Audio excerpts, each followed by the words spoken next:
Salam Bapak Ibu Saudara-saudara yang kami kasihi dalam Kristus Yesus. Marilah kita mendengar firman Tuhan. Khotbah Epistel Minggu untuk tanggal 25 Juni tahun 2023. Sebelumnya mari kita berdoa. Damai sejahtera dari Allah Bapa yang melampaui segala akal, itulah yang akan memelihara hati dan pikiran kita dalam Kristus Yesus Tuhan kita. Amin. Firman Tuhan bagi kita tertulis dalam kitab Yeremia pasal 20 ayat 7 sampai ayat 13. Demikian firman Tuhan. Engkau telah membujuk aku ya Tuhan, dan aku telah membiarkan diriku dibujuk. Engkau terlalu kuat bagiku, dan engkau menundukkan aku. Aku telah menjadi tertawaan sepanjang hari. Semuanya mereka mengolok-olokkan aku. Sebab setiap kali aku berbicara, terpaksa aku berteriak, terpaksa berseru, kelaliman, aniaya. Sebab firman Tuhan telah menjadi celah dan cemooh bagiku sepanjang hari. Tetapi apabila aku berpikir, aku tidak mau mengingat Dia dan tidak mau mengucapkan firman lagi demi namanya, maka dalam hatiku ada sesuatu yang seperti api yang menyala-nyala. Terkurung dalam tulang-tulangku, aku berlelah untuk menahannya, tetapi aku tidak sanggup. Aku telah mendengar bisikan banyak orang, kegentaran datang dari segala jurusan. Adukanlah Dia, kita mau mengadukan Dia. Semua orang sahabat karibku mengintai apakah aku tersandung jatuh. Barangkali ia membiarkan dirinya dibujuk, sehingga kita dapat mengalahkan Dia dan dapat melakukan pembalasan kita terhadap Dia. Tetapi Tuhan menyertai aku seperti pahlawan yang gagah, sebab itu orang-orang yang mengejar aku akan tersandung jatuh, dan mereka tidak dapat berbuat apa-apa. Mereka akan menjadi malu sekali, sebab mereka tidak berhasil, suatu noda yang selama-lamanya tidak terlupakan. Ya Tuhan semesta alam yang menguji orang benar, yang melihat batin dan hati, biarlah aku melihat pembalasan-Mu terhadap mereka, sebab kepadamu-lah kuserahkan perkaraku. Menyanyilah untuk Tuhan, pujilah Tuhan, sebab Ia telah melepaskan nyawa orang miskin dari tangan orang-orang yang berbuat jahat. Demikian jauh pembacaan firman Tuhan. Saudara-saudara yang terkasih, topik khotbah kita pada saat ini adalah mengikuti Yesus dan memikul salib. Nabi Yeremia adalah seorang nabi, anak dari Imam di Anatot. Dia dibangkitkan Tuhan atau dipanggil oleh Tuhan menjadi seorang nabi ketika dia masih berada dalam kandungan. Tuhan telah mengenalnya dan Tuhan telah menguduskannya. Tuhan memanggilnya menjadi seorang nabi. Dia adalah menjadi nabi yang besar. Dia menyuarakan supaya bangsa Israel mengalami pertobatan, dan Tuhan berjanji akan selalu menyertainya dan selalu memberikan kekuatan dan menyelamatkannya. Tuhan memberikannya kekuatan untuk memberitakan firman Allah. Di dalam nats ini kita melihat bagaimana Yeremia dalam segala permasalahan yang dia hadapi dalam pelayanannya. Dia mengatakan dalam firman ini bahwa sering sekali dia menjadi cemoohan, dia menjadi bahan olok-olokan, dan menjadi seseorang yang selalu dihina oleh orang lain dalam kehidupannya karena berita firman Allah yang dia sampaikan. Dia dianggap oleh bangsa Israel adalah seorang pengkhianat karena dia menyampaikan supaya bangsa Israel berbalik dari segala keberdosaannya, dan dia menyampaikan firman Tuhan kepada bangsa Israel supaya bangsa Israel meninggalkan Babel, dan Tuhan akan memberikan kepada bangsa Israel tanah sebagai milik pusaka mereka. Lalu bangsa Israel menganggapnya adalah sebagai pengkhianat, sehingga ketika dia menyampaikan firman Allah bahwa Yeremia adalah selalu diejek, dan Yeremia adalah ada orang yang mengintai atau menunggu kapankah dia akan ditangkap atau dihukum. Tetapi dalam segala sesuatu yang dia hadapi dalam setiap pelayanannya, bahwa Yeremia yakin dan percaya bahwa Tuhan adalah yang penuh kasih.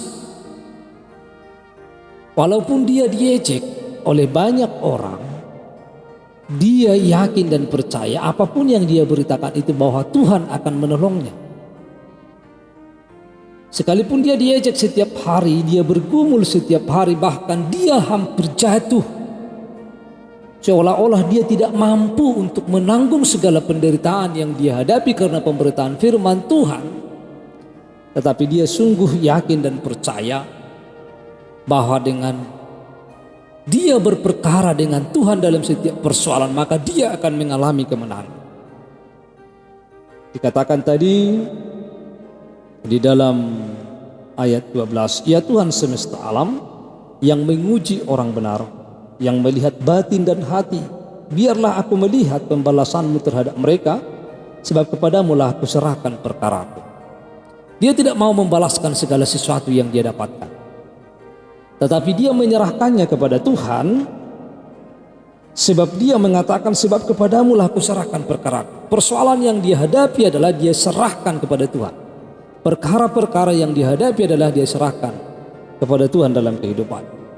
Dan bahkan dia masih mengajak orang untuk menyanyi untuk Tuhan dan memuji Tuhan, sebab dia sungguh yakin dan percaya bahwa Tuhanlah yang melepaskan dan menyelamatkan setiap orang yang berbeban berat. Sebab itu bahwa dia tidak menyerah,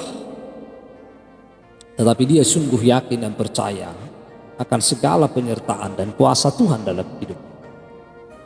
Saudara-saudara yang terkasih, untuk lebih memahami firman ini, ada sebuah cerita, mungkin ini juga sudah sering kita baca di media sosial.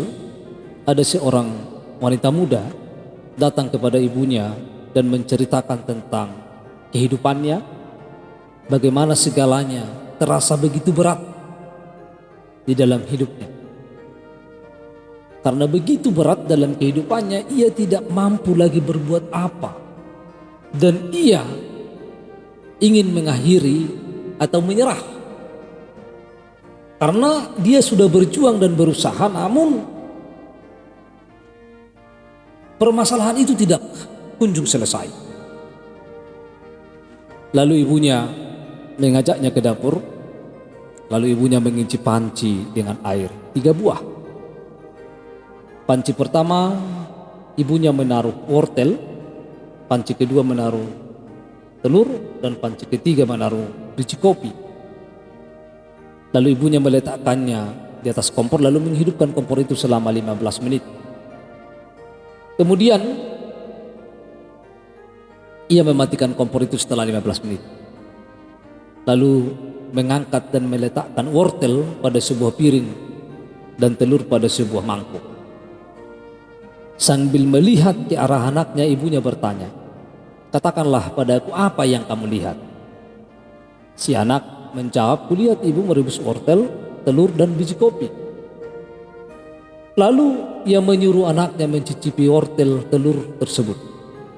Si anak mendapati bahwa wortel itu telah menjadi lunak, sedangkan telur kulit luarnya menjadi rapuh dan mudah retak, mudah dilepaskan dari bagian dalam telur yang telah mengeras. Lain halnya dengan hasil rebusan kopi. Ternyata biji kopi tadi telah hancur lebur, tak bersisa, tetapi telah mengubah warna, rasa, dan aroma dari air rebusan. Lalu lanjutnya, apakah kita akan menjadi seperti wortel yang kelihatannya kuat dan tegar, tetapi menjadi lunak kehilangan kekuatannya dan mudah hancur ketika menghadapi persoalan. Air itu, air yang panas itu dibaratkan seperti persoalan.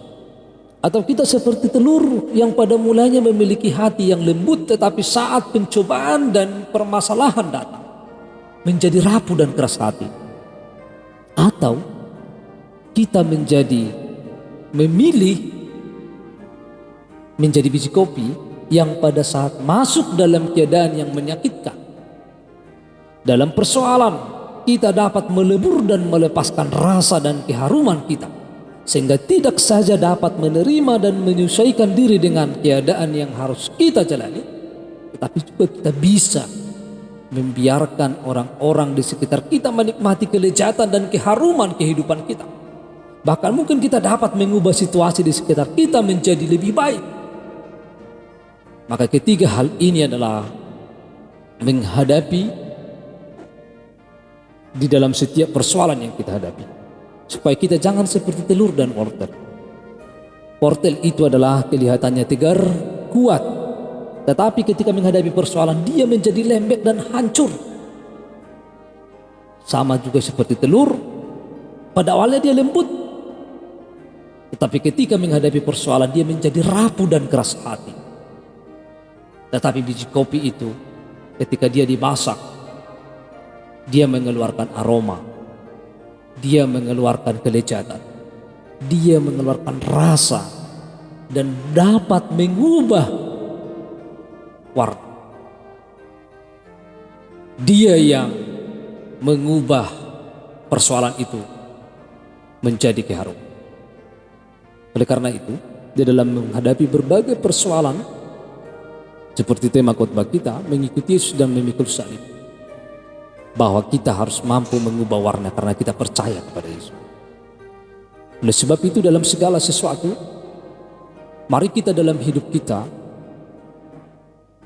seperti biji kopi itu yang membawa keharuman, kelezatan, dan mengubah warna. Bukan kita yang diubah oleh persoalan, tetapi kita yang akan mengubah persoalan menjadi sesuatu yang